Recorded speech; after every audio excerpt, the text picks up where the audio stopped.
सुबह का वक्त था।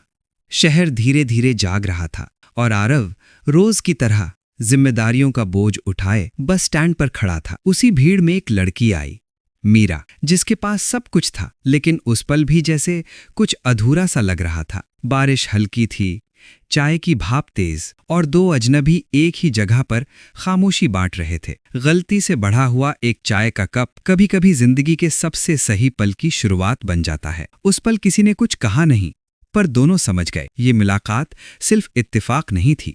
अगली सुबह बस स्टैंड वही था, लेकिन इस बार मीरा का रुकना सिर्फ मजबूरी नहीं था। बस के झटकों के बीच दो लोग एक दूसरे के करीब थे, पर फिर भी अपनी हद में। शाम के साथ बातें लंबी होती गईं और खामोशी अब अजीब नहीं, अपनी सी लगने लगी। छोटी सी स्ट्रीट फूड की दुकान, दो मुस्कानें और एक एहसास जो बिना कहे महसूस हो रहा था। पर हर कहानी में कोई न कोई सब कुछ देख रहा होता है। कबीर भी।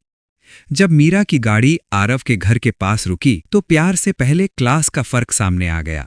कभी कभी आगे बढ़ने के लिए चुपचाप आगे निकल जाना पड़ता है। मीरा भी खामोशी से आगे बढ़ गई। अगली सुबह आरव ज्यादा देर तक बस स्टैंड पर खड़ा रहा। शायद पहली बार दिल ने सवाल किया।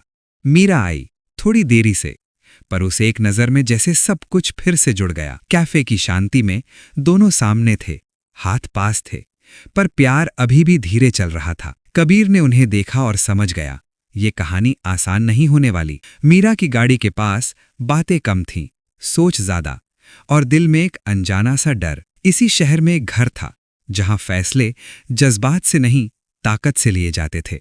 वीरेंद्र सिंह के लिए ये सिर्फ प्यार का मामला नहीं था, ये इज्जत और कंट्रोल का सवाल था। और उस रात आरव अकेला चलता रहा। उसे पता नहीं था कि ये खामोशी उसकी जिंदगी का सबसे बड़ा मोड़ बनने वाली है। उस रात शहर चुप था, पर आरव के दिमाग में शोर था, क्योंकि उसे महसूस हो रहा था कुछ गलत होने वाला है। मीरा ने जब फोन उठाया, स्क्रीन पर आरव का नाम था, पर आवाज में पहली बार डर था। कभी कभी एक छोटी सी कॉल पूरी जिंदगी का रुख बदल देती है, और उसी पल ताकत ने सच पर पहला वार किया। पुलिस के हाथ जब सच को पकड़ते हैं, तब भी झूठ अक्सर मुस्कुराता रहता है। आरव गिरफ्तार था, पर उसकी आंखों में गुनाह नहीं, सिर्फ मजबूरी थी। मीरा को पूरी बात नहीं पता थी, पर दिल बार बार कह रहा था कि उसका अपना मुश्किल में है। दुनिया के सामने सब बराबर नहीं होते, कुछ लोग कानून से ऊपर खड़े होते हैं। वीरेंद्र सिंह भी उन्हीं में से एक था, जिसके लिए रूल्स सिर्फ कागज थे। आरव ने सच का साथ चुना, चाहे कीमत कुछ भी हो। इसी अंधेरे के बीच कबीर ने रोशनी ढूंढनी शुरू की। सीसीटीवी, कॉल रिकॉर्ड्स और छोटे छोटे सबूत मिलकर एक बड़ी कहानी बोल रहे थे। सच धीरे चलता है, पर गिरता कभी नहीं। वीरेंद्र सिंह के चेहरे पर पहली बार डर दिखने लगा। जब ताकत हिलती है तो आवाज तेज हो जाती है, पर इस बार आवाज से ज्यादा सच भारी था। मीरा ने भी फैसला कर लिया था, अब वो पीछे नहीं हटेगी, क्योंकि प्यार का मतलब सिर्फ साथ चलना नहीं होता, साथ खड़े रहना होता है। बारिश में भीगता आरव दूर से सच का इंतजार करता रहा, और मीरा का दिल बिना बोले ही सब समझ रहा था। रात लंबी थी और पुलिस स्टेशन